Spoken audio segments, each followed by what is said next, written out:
ओम शांति 17/1/2025 प्रातः मुरली बाप दादा मधुबन। मिठा बाबा कहते मिठे बच्चे तुम्हें माने भारतर अति मूल्यवान सेवक अट। तुमको निजर शरीर मन धन द्वारा श्रीमत आधारे एहाकु रामराज्य करने हेब। तुम्हें माने भारतर अति मूल्यवान सेवक अट। तुमको निजर शरीर मन धन द्वारा श्रीमत आधारे एहाकु रामराज्य करने हेब। बाबांकर प्रश्न अछि सच्चा अलौकिक सेवा कौन जहाँकि वर्तमान तुम्हें पिला माने ही करुछ। सच्चा अलौकिक सेवा कौन जहाँकि वर्तमान तुम्हें पिला माने ही करुछ। उत्तरे बाबा कहते तुम्हें संतान माने गुप्त रीति रे श्रीमत आधारे पावन भूमि सुखधामर स्थापना करुछ। यह ही हेउछि भारतर सच्चा अलौकिक सेवा। तुम्हें माने बेहद पितांकर श्रीमत अनुसारे समस्तंकु रावणर जेलरु मुक्त करुछ। सेथिपाई तुम्हें निजे पवित्र हुई अन्य मानकु पवित्र करुछ। गीत अछि नयनहीनकु राह दिखाओ प्रभु। ओम शांति। हे प्रभु ईश्वर परमात्मा कहिबा आ पिता कहिबारे केते अंतर रहिछि। हे ईश्वर हे प्रभु कहिबा द्वारा केते सम्मान रही थाए। आउ पुणी तांकु पिता कही थांती। तेबे पिता अक्षर बहुत साधारण। पिता तो अनेक अछंती। प्रार्थना रे मध्य कही थांती हे प्रभु हे ईश्वर। बाबा काहेकि कहंती नाही से तो परम पिता अटंती ना। किंतु बाबा शब्द कहिबा द्वारा दुनिया रे साधारण भावी नेउचंती। किंतु परमात्मा शब्द श्रेष्ठ हो जाउछि। डाकी थांती हे प्रभु नयनहीन को राह बताओ। आत्मा माने कहउचंती बाबा आमको मुक्ति जीवन मुक्तिर रास्ता देखाओ। प्रभु अक्षर केते उच्च। पिता शब्द साधारण अटे। एठारे तुमे जानुछ जे बाबा सी बुझाउचंती। लौकिक रीति रे तो पिता अनेक अछंती। डाकुछंती मध्य तुमे माता पिता केते साधारण अक्षर अटे। ईश्वर बा प्रभु कहिले भावी थांती जे सी कौन न करि पारंती। एबे तुमे संतान माने जानिछ जे पिता आसीछंती। बाबा बहुत श्रेष्ठ और सहज रास्ता देखाउछंती।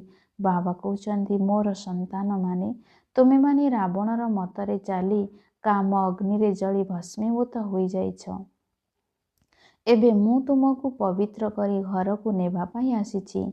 बाबा को एथिपाई डाकी थांती जे आसी पतितरु पवित्र कर। बाबा कहउछंती मु तुमर सेवा पाई आसीछि। तुमे संतान माने मध्य भारतर अलौकिक सेवारे रहिछ। जेउ सेवा तुम बिना आउ केही कहि परिबे नाही। तुमे भारत पाई ही करुछ। श्रीमत आधारे पवित्र हुई भारत को पवित्र करुछ। बापू गांधीजींकर मध्य आशा थिला जे भारत रामराज्य हेउ। किंतु केही मनुष्य तो रामराज्य तैयारी करि परिबे नाही। नहेले प्रभु को पतित पावन कही काहेकि डाकंते। एबे तुम संतान मानकर भारत पाई केते प्रेम रहिछि। तुमे ही तो खास भारतर ओ साधारण रूपे सारा दुनियार प्रकृत सेवा करुछ। तुमे जानिछ जे बाबा भारत को पुनर्बार रामराज्य करुछंती। जहाँकि बापूजी चाहुथिले से भारतर बापूजी थिले। किंतु ये बेहदर अर्थात सारा विश्वर बापूजी अटंती। ये बेहदर सेवा करुछंती। एक कथा तुमे पिला माने ही जानिछ। तुम मानक मध्य भी क्रमानुसार निशा रहुछि कि आमे रामराज्य स्थापन करिबु। सरकारंकर तुमे सेवक अट। तुमे दैवी सरकार तैयारी करुछ। तुमर भारत पाई केते गर्व रहिछि। तुमे जानिछ जे या सत्य जुगरे पवित्र भूमि थिला। एबे पतित हो जाइछि। तुमे जानिछ एबे आमे गुप्तरे बाबांक द्वारा पुनर्बार पावन भूमि बा सुखधाम तैयारी करुछु। आमको श्रीमत मध्य गुप्तरे मिलुछि। तुमे भारत सरकार पाई ही करुछ। तुमे श्रीमत अनुसारे भारतर सर्वोच्च सेवा निजर शरीर मन धन द्वारा करुछ। कांग्रेसी माने केते थर जेल आदि गले। तुमको तो जेल आदि को जीवार दरकार नाही। तुमर तो एहा हेउछि रुहानी कथा। तुमर लड़ाई मध्य पांच विकार रूपी रावण सहित हेउछि। जेउ रावणर सारा पृथ्वी उपरे मध्य सारा पृथ्वी उपरे एबे राजत्व चलीछि। ଏହା ହେଉଛି ତୁମର ସେନାବାହିନୀ। ଲଙ୍କା ତ ଗୋଟିଏ ଛୋଟ ଦ୍ୱୀପ ଅଟେ। ଏହି ସୃଷ୍ଟି ହେଉଛି ବେହଦର ଦ୍ୱୀପ। ତୁମେ ବେହଦ ବାବାଙ୍କର ଶ୍ରୀମତ ଅନୁସାରେ ସମସ୍ତଙ୍କୁ ରାବଣର ଜେଲରୁ ମୁକ୍ତ କରୁଛ। ଏହା ତ ତୁମେ ଜାଣୁଛ ଯେ ଏହି ପତିତ ଦୁନିଆର ବିନାଶ ହେବାର ହିଁ ଅଛି।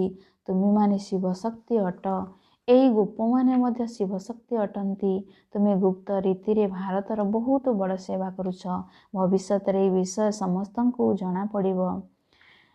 ତୁମର ହେଉଛି ଶ୍ରୀମତ ଅନୁସାରେ ରୁହାନୀ ସେବା। ତୁମେ ଗୁପ୍ତ ଅଟ। ଦେଶର ସରକାର ଏହା ଜଣା ନାହିଁ ଯେ ଏହି ବ୍ରହ୍ମାକୁମାର କୁମାରୀମାନେ ନିଜର ଶରୀର ମନ ଧନ ଦ୍ୱାରା ଭାରତକୁ ସର୍ବଶ୍ରେଷ୍ଠ ସତ୍ୟଖଣ୍ଡରେ ପରିଣତ କରୁଛନ୍ତି।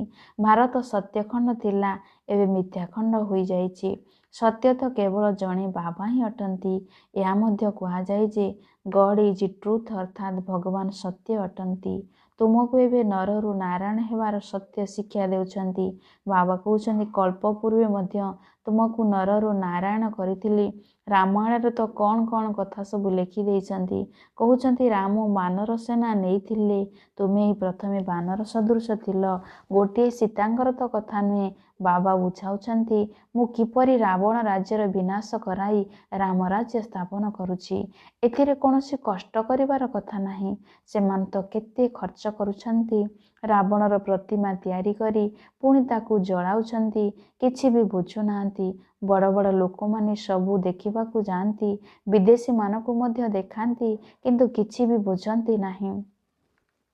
ଏବେ ବାବା ବୁଝାଉଛନ୍ତି ତେଣୁ ତୁମ ପିଲାମାନଙ୍କର ମନ ଭିତରେ ଉମଙ୍ଗ ଉତ୍ସାହ ରହିଛି କି ଆମେ ଭାରତର ପ୍ରକୃତ ଆତ୍ମିକ ସେବା କରୁଛୁ। ଆଉ ସାରା ଦୁନିଆ ରାବଣ ମତରେ ଅଛି। ତୁମେ ରାମଙ୍କର ଶ୍ରୀମତରେ ଅଛ। ରାମ କୁହ ବା ଶିବ କୁହ, ନାମ ତ ବହୁତ ରଖିଦେଇଛନ୍ତି। ତୁମେ ସନ୍ତାନମାନେ ଶ୍ରୀମତକୁ ଅନୁସରଣ କରୁଥିବା ଭାରତର ଅତି ମୂଲ୍ୟବାନ ସେବକ ଅଟ। କହୁଛନ୍ତି ଯେ ହେ ପତିତ ପାବନ, ଆସି ଆମକୁ ପବିତ୍ର କର। ତୁମେ ଜାଣିଛ ଯେ ସତ୍ୟ ଯୁଗରେ ଆମକୁ କେତେ ସୁଖ ମିଳୁଛି, ଅଚଳାଚଳ ସମ୍ପତ୍ତି ମିଳୁଛି। ସେଠାରେ ମୋଟାମୋଟି ଆୟୁଷ ମଧ୍ୟ କେତେ ଅଧିକ ରହିଥାଏ। ସେମାନେ ସମସ୍ତେ ଯୋଗୀ ଅଟନ୍ତି, ଆଉ ଏଠାରେ ସମସ୍ତେ ଭୋଗୀ ଅଟନ୍ତି। ସେମାନେ ପାବନ, ଏମାନେ ପତିତ। କେତେ ରାତି ଦିନର ଅନ୍ତର ରହିଛି। କୃଷ୍ଣକୁ ମଧ୍ୟ ଯୋଗୀ କହୁଛନ୍ତି, ମହାତ୍ମା ମଧ୍ୟ କହୁଛନ୍ତି, କିନ୍ତୁ ସିଏ ତ ପ୍ରକୃତ ସତ୍ୟ ମହାତ୍ମା ଅଟନ୍ତି। ତାଙ୍କର ତ ମହିମାରେ ଗାୟନ କରାଯାଏ ସର୍ବଗୁଣ ସମ୍ପନ୍ନ, କାରଣ ତାଙ୍କର ଆତ୍ମା ତ ଶରୀର ଉଭୟ ପବିତ୍ର ଅଟେ। ସନ୍ନ୍ୟାସୀମାନେ ତ ଗୃହସ୍ଥୀମାନଙ୍କ ନିକଟରେ ବିକାର ଦ୍ୱାରା ଜନ୍ମ ନେଇ ପୁଣି ସନ୍ନ୍ୟାସୀ ହୋଇଥାନ୍ତି। ଏ କଥା ଏବେ ତୁମମାନଙ୍କୁ ବାବା ବୁଝାଉଛନ୍ତି। ବର୍ତ୍ତମାନ ମନୁଷ୍ୟମାନେ ତ ନୀତିଭ୍ରଷ୍ଟ ଅସାଧୁ ଦୁଃଖୀ ଅଟନ୍ତି। ସତ୍ୟ ଯୁଗରେ ଦେଖ କିପରି ଥିଲେ। ଧାର୍ମିକ ନୀତିନିଷ୍ଠ ଥିଲେ, 100% ଧନବାନ ଥିଲେ, ସଦା ସୁଖରେ ରହୁଥିଲେ। ତେବେ ଦେଖ କେତେ ରାତି ଦିନର ଅନ୍ତର ହୋଇଗଲା। ଏହା ତୁମେ ହିଁ ସଠିକ ରୂପେ ଜାଣିଛ। ଏହା କ'ଣ କାହାକୁ ଜଣାଅଛି କି ଭାରତ ସ୍ୱର୍ଗରୁ ନରକ କିପରି ହୋଇଛି? ଲକ୍ଷ୍ମୀ ନାରାୟଣଙ୍କ ପୂଜା କରୁଛନ୍ତି, ମନ୍ଦିର ନିର୍ମାଣ କରୁଛନ୍ତି, କିନ୍ତୁ କିଛି ବୁଝୁନାହାନ୍ତି। ବାବା ବୁଝାଉଛନ୍ତି ଯେଉଁମାନେ ବହୁତ ଉଚ୍ଚ ପଦରେ ଅଛନ୍ତି, ବିର୍ଲାଙ୍କୁ ମଧ୍ୟ ବୁଝାଇ ପାରିବ ଏ ଲକ୍ଷ୍ମୀ ନାରାୟଣ ଏହି ପଦ କିପରି ପାଇଲେ। ଏମାନେ ଏଭଳି କି ଶ୍ରେଷ୍ଠ କର୍ମ କରିଥିଲେ ଯେ ତାଙ୍କର ମନ୍ଦିର ତିଆରି କରିଛନ୍ତି। ଦେବୀ ଦେବତାଙ୍କ କର୍ତ୍ତବ୍ୟକୁ ନ ଜାଣି ପୂଜା କରିବା ମଧ୍ୟ ପଥର ପୂଜା ଅଥବା କଣ୍ଢେଇ ପୂଜା କହିବା ସହିତ ସମାନ ହୋଇଗଲା। ଅନ୍ୟ ଧର୍ମାବଲମ୍ବୀମାନେ ତ ଜାଣନ୍ତି ଖ୍ରୀଷ୍ଟ ଅମୁକ ସମୟରେ ଆସିଥିଲେ, ପୁଣି ଆସିବେ। ତେବେ ତୁମ ସନ୍ତାନମାନଙ୍କର କେତେ ରୁହାନୀ ଗୁପ୍ତ ଅଭିମାନ ରହିବା ଉଚିତ। ଆତ୍ମା ଖୁସି ହେବା ଉଚିତ। ଅଧାକଳ୍ପ ଦେହ ଅଭିମାନୀ ହୋଇଛ। ଏବେ ବାବା କହୁଛନ୍ତି ଅଶରୀରୀ ହୁଅ, ନିଜକୁ ଆତ୍ମା ବୋଲି ଭାବ। ଆମର ଆତ୍ମା ବାବାଙ୍କ ଠାରୁ ଶୁଣୁଛି। ଅନ୍ୟ ସତ୍ସଙ୍ଗମାନଙ୍କରେ କେବେ ଏପରି ଭାବିବେ ନାହିଁ। ଇଏ ଆତ୍ମିକ ପିତା ଆତ୍ମାମାନଙ୍କୁ ବସି ବୁଝାଉଛନ୍ତି। ଆତ୍ମା ହିଁ ସବୁକିଛି ଶୁଣୁଛି ନା। ଆତ୍ମା କହୁଛି ମୁଁ ପ୍ରଧାନମନ୍ତ୍ରୀ ଅଟେ, ଅମୁକ ଅଟେ। ଆତ୍ମା ଏହି ଶରୀର ଦ୍ୱାରା କହିଲା ଯେ ମୁଁ ପ୍ରଧାନମନ୍ତ୍ରୀ ଅଟେ। ଏବେ ତୁମେ କହୁଛ ମୁଁ ଆତ୍ମା ପୁରୁଷାର୍ଥ କରି ସ୍ୱର୍ଗର ଦେବୀ ଦେବତା ହେଉଛି। ମୁଁ ଆତ୍ମା, ଏହା ମୋର ଶରୀର ଅଟେ। ଦେହୀ ଅଭିମାନୀ ହେବାରେ ହିଁ ବହୁତ ମେହନତ ଲାଗିଥାଏ। ଘଡ଼ି ଘଡ଼ି ନିଜକୁ ଆତ୍ମା ଭାବି ବାବାକୁ ମନେ ପକାଉଥାଅ, ତେବେ ବିକର୍ମ ବିନାଶ ହୋଇଯିବ। ତୁମେ ହେଉଛ ଶ୍ରେଷ୍ଠ ଆଜ୍ଞାକାରୀ ସେବକ। ଗୁପ୍ତ ରୀତିରେ କର୍ତ୍ତବ୍ୟ କରୁଛ, ତେଣୁ ନିଶା ମଧ୍ୟ ଗୁପ୍ତରେ ରହିବା ଦରକାର। ଆମେ ହେଉଛୁ ସରକାରଙ୍କର ଆତ୍ମିକ ସେବକ। ଭାରତକୁ ସ୍ୱର୍ଗ କରୁଛୁ। ବାପୁଜୀ ମଧ୍ୟ କହୁଥିଲେ ନୂଆ ଦୁନିଆରେ ନୂଆ ଭାରତ ହେଉ, ନୂଆ ଦିଲ୍ଲୀ ହେଉ। ଏବେ ନୂଆ ଦୁନିଆ ତ ନାହିଁ। ଏ ପୁରୁଣା ଦିଲ୍ଲୀ ଶ୍ମଶାନ ହୋଇଯାଇଛି, ପୁଣି ପରିସ୍ଥାନ ହେବାର ଅଛି। ଏବେ ଏହାକୁ ପରିସ୍ଥାନ କୁହାଯିବ ନାହିଁ। ନୂଆ ଦୁନିଆରେ ପରିସ୍ଥାନ, ନୂଆ ଦିଲ୍ଲୀ ତୁମେ ହିଁ ତିଆରି କରୁଛ। ଏହା ବହୁତ ବୁଝିବାର କଥା। ଏହି କଥା ଭୁଲିବା ଉଚିତ ନୁହେଁ। ଭାରତକୁ ପୁନର୍ବାର ସୁଖଧାମ କରିବା କେତେ ଶ୍ରେଷ୍ଠ କାର୍ଯ୍ୟ ଅଟେ। ଡ୍ରାମା ପ୍ଲାନ୍ ଅନୁସାରେ ସୃଷ୍ଟିକୁ ପୁରୁଣା ହେବାର ହିଁ ଅଛି। ଏହା ଦୁଃଖଧାମ ଅଟେ ନା। ଦୁଃଖ ହର୍ତ୍ତା ସୁଖକର୍ତ୍ତା ଏକମାତ୍ର ବାବାଙ୍କୁ ହିଁ କୁହାଯାଏ। ତୁମେ ଜାଣିଛ ଯେ ବାବା 5000 ବର୍ଷ ପରେ ଆସି ଦୁଃଖୀ ଭାରତକୁ ସୁଖୀ କରୁଛନ୍ତି। ସୁଖ ବି ଦେଉଛନ୍ତି ଏବଂ ଶାନ୍ତି ମଧ୍ୟ ଦେଉଛନ୍ତି। ମନୁଷ୍ୟ କହୁଛନ୍ତି ଯେ ମନକୁ ଶାନ୍ତି କିପରି ମିଳିବ? ତେବେ ଶାନ୍ତି ତ ଶାନ୍ତିଧାମ ସୁଇଟ୍ ହୋମ୍ରେ ମିଳିବ। ତାହାକୁ କୁହାଯାଏ ଶାନ୍ତିଧାମ। ଯେଉଁଠି ଶବ୍ଦ ନାହିଁ, ଦୁଃଖ ନାହିଁ, ସେଠାରେ ସୂର୍ଯ୍ୟ ଚନ୍ଦ୍ର ଆଦି ମଧ୍ୟ ନଥାନ୍ତି। ଏବେ ତୁମ୍ଭ ସନ୍ତାନମାନଙ୍କୁ ଏହି ସମସ୍ତ ଜ୍ଞାନ ମିଳିଛି। ବାବା ମଧ୍ୟ ଆସି ଆଜ୍ଞାକାରୀ ସେବକ ହୋଇଛନ୍ତି ନା। କିନ୍ତୁ ବାବାଙ୍କୁ ତ ବିଲକୁଲ ଜାଣନ୍ତି ହିଁ ନାହିଁ। ସମସ୍ତଙ୍କୁ ମହାତ୍ମା କହିଦେଉଛନ୍ତି। ବର୍ତ୍ତମାନ ମହାନ ଆତ୍ମା ତ ସ୍ୱର୍ଗ ଦୁନିଆ ବ୍ୟତୀତ ଆଉ କେଉଁଠାରେ ହୋଇପାରିବ ନାହିଁ। ସେଠାରେ ଆତ୍ମାମାନେ ପବିତ୍ର ଥାନ୍ତି, ତେଣୁ ଶାନ୍ତି ସମୃଦ୍ଧି ମଧ୍ୟ ଥାଏ। ଏବେ ପବିତ୍ରତା ନାହିଁ ତ କିଛି ବି ନାହିଁ। ପବିତ୍ରତାର ହିଁ ମାନ ରହିଛି। ଦେବତାମାନେ ପବିତ୍ର ଅଟନ୍ତି, ସେଥିପାଇଁ ତ ତାଙ୍କ ନିକଟରେ ମୁଣ୍ଡ ନୁଆଁଇଥାନ୍ତି। ପବିତ୍ରକୁ ପାବନ, ଅପବିତ୍ରକୁ ପତିତ କୁହାଯାଏ। ଇଏ ହେଉଛନ୍ତି ସାରା ବିଶ୍ୱର ବେହଦର ବାପୁଜୀ। ଏପରି ତ ମେୟରଙ୍କୁ ମଧ୍ୟ ସିଟି ଫାଦର ବା ନଗର ପିତା କୁହାଯାଏ। ସେଠାରେ ଏହିପରି କିଛି କଥା ହେବ ନାହିଁ। ସେଠାରେ ତ ନିୟମାନୁସାରେ ରାଜ୍ୟ ଚାଲେ। ଡାକିଥାନ୍ତି ମଧ୍ୟ ଏ ପତିତ ପାବନ ଆସ। ଏବେ ବାବା କହୁଛନ୍ତି ପବିତ୍ର ହୁଅ। ତେବେ କହୁଛନ୍ତି ଏହା କିପରି ହେବ? ପୁଣି ସନ୍ତାନ କିପରି ଜନ୍ମ ହେବେ? ସୃଷ୍ଟିର ବୃଦ୍ଧି କିପରି ହେବ? ସେମାନଙ୍କୁ ଏହା ଜଣା ନାହିଁ ଯେ ଲକ୍ଷ୍ମୀ ନାରାୟଣ ସମ୍ପୂର୍ଣ୍ଣ ପବିତ୍ର ଥିଲେ। ତୁମ ସନ୍ତାନମାନଙ୍କୁ କେତେ ବିରୋଧ ସହନ କରିବାକୁ ପଡ଼ୁଛି। କଳ୍ପ ପୂର୍ବେ ଡ୍ରାମାରେ ଯାହା ହୋଇଥିଲା ତାହାର ପୁନରାବୃତ୍ତି ହେଉଛି। ଏପରି ନୁହେଁ ଯେ ଡ୍ରାମାରେ ଯଦି ଥିବ ତେବେ ମିଳିବ, ଏହା କହି ଅଟକି ଯିବାର ଅଛି। ସ୍କୁଲରେ ଏପରି ବସି ରହିଲେ କ'ଣ କେହି ପାସ୍ ହୋଇଯିବେ? ପ୍ରତ୍ୟେକ ଜିନିଷ ପାଇଁ ମନୁଷ୍ୟମାନଙ୍କର ପୁରୁଷାର୍ଥ ଚାଲିଯାଏ। ବିନା ପୁରୁଷାର୍ଥରେ ପାଣି ବି ମିଳିପାରିବ ନାହିଁ। ସେକେଣ୍ଡ ପ୍ରତି ସେକେଣ୍ଡ ଯେଉଁ ପୁରୁଷାର୍ଥ ଚାଲେ ତାହା ପ୍ରାରବ୍ଧ ପାଇଁ। ଏଠାରେ ବେହଦର ସୁଖ ପାଇଁ ବେହଦର ପୁରୁଷାର୍ଥ କରିବାର ଅଛି। ବର୍ତ୍ତମାନ ହେଉଛି ବ୍ରହ୍ମାଙ୍କର ରାତି, ଯାହାକି ବ୍ରାହ୍ମଣମାନଙ୍କର ବି ରାତି, ପୁଣି ବ୍ରାହ୍ମଣମାନଙ୍କର ଦିନ ହେବ। ଶାସ୍ତ୍ରରେ ମଧ୍ୟ ପଢ଼ୁଥିଲେ, କିନ୍ତୁ କିଛି ବୁଝୁନଥିଲେ। ଏହି ବ୍ରହ୍ମା ବାବା ନିଜେ ବସି ରାମାୟଣ ଭାଗବତ ଆଦି ଶୁଣାଉଥିଲେ। ପଣ୍ଡିତ ହୋଇ ବସୁଥିଲେ। ଏବେ ବୁଝୁଛନ୍ତି ତାହା ତ ହେଉଛି ଭକ୍ତି ମାର୍ଗ। ଭକ୍ତି ଅଲଗା, ଜ୍ଞାନ ହେଉଛି ଅଲଗା ଜିନିଷ। ବାବା କହୁଛନ୍ତି ତୁମେ ସବୁ କାମ ଅଗ୍ନିରେ ପଡ଼ି କଳା ହୋଇଯାଇଛ। କୃଷ୍ଣକୁ ମଧ୍ୟ ଶ୍ୟାମ ସୁନ୍ଦର କୁହନ୍ତି ନା। ପୂଜାରୀମାନେ ଅନ୍ଧ ଶ୍ରଦ୍ଧାଳୁ ଅଟନ୍ତି। କେତେ ଭୂତ ପୂଜା ଚାଲିଛି। ଶରୀରର ପୂଜା ଅର୍ଥାତ୍ 5 ତତ୍ତ୍ୱର ପୂଜା ହୋଇଗଲା। ଏହାକୁ କୁହାଯାଏ ବ୍ୟଭିଚାରୀ ପୂଜା। ପ୍ରଥମେ ଭକ୍ତି ଅବ୍ୟଭିଚାରୀ ଥିଲା। ଏକମାତ୍ର ଶିବଙ୍କର ହିଁ ପୂଜା ହେଉଥିଲା। ଏବେ ତ ଦେଖ କି ପୂଜା ସବୁ ହୋଇ ଚାଲିଛି।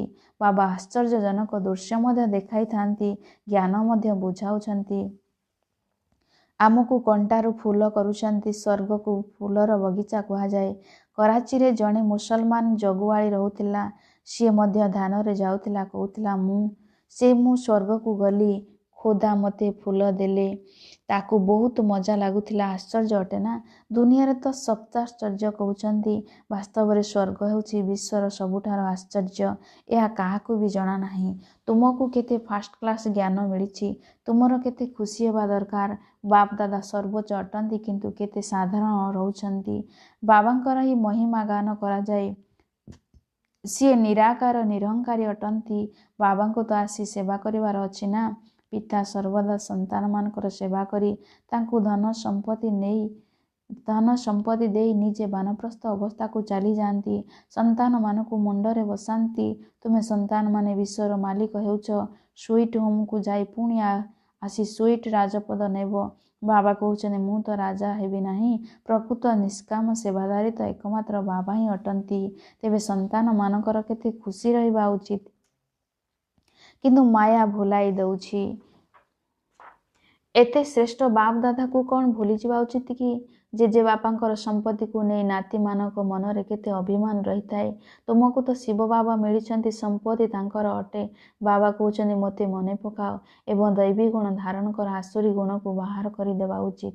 ଗାଉଛନ୍ତି ମଧ୍ୟ ମୁଁ ନିର୍ଗୁଣ, ମୋର କିଛି ଗୁଣ ନାହିଁ। ଗୋଟିଏ ନିର୍ଗୁଣ ସଂସ୍ଥା ମଧ୍ୟ ରହିଛି। ଏବେ ଏହାର ଅର୍ଥ ତ କେହି ବୁଝି ନାହାନ୍ତି। ନିର୍ଗୁଣ ଅର୍ଥାତ୍ କିଛି ଗୁଣ ନାହିଁ, କିନ୍ତୁ ସେମାନେ କ'ଣ ଏକଥା ବୁଝୁଛନ୍ତି? ତୁମ ସନ୍ତାନମାନଙ୍କୁ ବାବା ଗୋଟିଏ କଥା ବୁଝାଉଛନ୍ତି, କୁହ ଆମେ ତ ଭାରତର ସେବାରେ ଅଛୁ। ସେ ସମସ୍ତଙ୍କର ବାପୁଜୀ ଅଟନ୍ତି, ଆମେ ତାଙ୍କର ଶ୍ରୀମତରେ ଚାଲୁଛୁ। ଶ୍ରୀମତ ଭଗବତ ଗୀତାର ଗାୟନ ଅଛି। ଆଚ୍ଛା, ମିଠା ମିଠା ଶିଖିଲ ଦେ ସନ୍ତାନମାନଙ୍କ ପ୍ରତି ମାତା ପିତା ବାପ ଦାଦାଙ୍କର ମଧୁର ସ୍ନେହ ସମ୍ପନ୍ନ ଶୁଭେଚ୍ଛା ଏବଂ ସୁପ୍ରଭାତ। ଆତ୍ମିକ ପିତାଙ୍କର ଆତ୍ମିକ ସନ୍ତାନମାନଙ୍କୁ ନମସ୍ତେ। ଆତ୍ମିକ ସନ୍ତାନମାନଙ୍କର ଆତ୍ମିକ ମାତା ପିତା ବାପ ଦାଦାଙ୍କୁ ଶୁଭ ସକାଳ। ନମସ୍ତେ ନମସ୍ତେ ନମସ୍ତେ। ଧାରଣା ପାଇଁ ମୁଖ୍ୟ ସାରାଂଶ ନମ୍ବର 1। ଯେପରି ଉଚ୍ଚରୁ ଉଚ୍ଚ ବାପ ଦାଦା ଅତି ସାଧାରଣ ଭାବରେ ରହୁଛନ୍ତି, ସେହିପରି ବହୁତ ସାଧାରଣ, ନିରାକାରୀ ଏବଂ ନିରଙ୍କାରୀ ହୋଇ ରହିବାକୁ ହେବ। ବାବାଙ୍କ ଦ୍ୱାରା ଯେଉଁ ଫାଷ୍ଟ କ୍ଲାସ୍ ଅର୍ଥାତ୍ ଶ୍ରେଷ୍ଠ ଜ୍ଞାନ ମିଳିଛି, ତାହାର ଚିନ୍ତନ କରିବାକୁ ହେବ। ଦ୍ୱିତୀୟ ପଏଣ୍ଟ, ଡ୍ରାମା ଯାହାର କି ଅବିକଳ ପୁନରାବୃତ୍ତି ହେଉଛି, ଏଥିରେ ବେହଦର ପୁରୁଷାର୍ଥ କରି ବେହଦର ସୁଖ ପ୍ରାପ୍ତି କରିବାକୁ ହେବ। କେବେ ବି ଡ୍ରାମା କହି ଅଟକି ଯିବାର ନାହିଁ। ପ୍ରାରବ୍ଧ ପାଇବା ପାଇଁ ପୁରୁଷାର୍ଥ ନିଶ୍ଚିନ୍ତ କରିବାକୁ ହେବ। ଆଜି ବରଦାତା ବାବାଙ୍କର ବରଦାନ ଅଛି, ଅବ୍ୟକ୍ତ ସ୍ୱରୂପର ସାଧନା ଦ୍ୱାରା ଶକ୍ତିଶାଳୀ ବାତାବରଣ ସୃଷ୍ଟି କରୁଥିବା ଅବ୍ୟକ୍ତ ଫରିସ୍ତା ଭବ। ଅବ୍ୟକ୍ତ ସ୍ୱରୂପର ସାଧନା ଦ୍ୱାରା ଶକ୍ତିଶାଳୀ ବାତାବରଣ ସୃଷ୍ଟି କରୁଥିବା ଅବ୍ୟକ୍ତ ଫରିସ୍ତା ଭବ। ବିସ୍ତାରେ ବାବା କହୁଛନ୍ତି, ବାତାବରଣକୁ ଶକ୍ତିଶାଳୀ କରିବାର ସାଧନ ହେଲା ନିଜର ଅବ୍ୟକ୍ତ ସ୍ୱରୂପର ସାଧନା। ତେଣୁ ଏଥିପ୍ରତି ବାରମ୍ବାର ଧ୍ୟାନ ଦେବାକୁ ହେବ। କାହିଁକି ନା ଯେଉଁ କଥା ପାଇଁ ସାଧନା କରିବାକୁ ପଡ଼େ, ସେହି କଥା ପ୍ରତି ସର୍ବଦା ଧ୍ୟାନ ରହିଥାଏ। ତେଣୁ ଅବ୍ୟକ୍ତ ରୂପର ସାଧନାର ଅର୍ଥ ହେଲା ବାରମ୍ବାର ଧ୍ୟାନ ଦେବାର, ତପସ୍ୟା କରିବା। ସେଥିପାଇଁ ଅବ୍ୟକ୍ତ ଫରିସ୍ତା ଭବର ବରଦାନକୁ ସ୍ମୃତିରେ ରଖି ଶକ୍ତିଶାଳୀ ବାୟୁମଣ୍ଡଳ ସୃଷ୍ଟି କରିବାର ତପସ୍ୟା କର। ଏହାଦ୍ୱାରା ତୁମ ସମ୍ମୁଖକୁ ଯିଏ ବି ଆସିବ, ସେ ବ୍ୟର୍ଥ କଥାବାର୍ତ୍ତା ଠାରୁ ଊର୍ଦ୍ଧ୍ୱକୁ ଚାଲିଯିବ। ସ୍ଲୋଗାନରେ ବାବା କହୁଛନ୍ତି, ସର୍ବଶକ୍ତିମାନ ବାବାଙ୍କୁ ପ୍ରତ୍ୟକ୍ଷ କରିବା ପାଇଁ ନିଜର ଏକାଗ୍ରତାର ଶକ୍ତିକୁ ବଢ଼ାଅ। ସର୍ବଶକ୍ତିମାନ ବାବାଙ୍କୁ ପ୍ରତ୍ୟକ୍ଷ କରିବା ପାଇଁ ନିଜର ଏକାଗ୍ରତାର ଶକ୍ତିକୁ ବଢ଼ାଅ। ନିଜର ଶକ୍ତିଶାଳୀ ସଂକଳ୍ପ ଦ୍ୱାରା ସୂକ୍ଷ୍ମ ଶକ୍ତି ପ୍ରଦାନ କରିବାର ସେବା କର। 17 ପଏଣ୍ଟରେ ବାବା କହିଛନ୍ତି, ଯେପରି ନିଜର ସ୍ଥୂଳ କାର୍ଯ୍ୟକ୍ରମଗୁଡ଼ିକୁ ଦିନଚର୍ଯ୍ୟା ମୁତାବକ ନିର୍ଦ୍ଧାର୍ଯ୍ୟ କରୁଛ, ସେହିପରି ନିଜର ମାନସିକ ସମର୍ଥ ସ୍ଥିତିର କାର୍ଯ୍ୟକ୍ରମକୁ ମଧ୍ୟ ନିର୍ଦ୍ଧାର୍ଯ୍ୟ କର। କାହିଁକି ନା ଯେତେ ତୁମେ ନିଜର ମନ ବୁଦ୍ଧିକୁ ସମର୍ଥ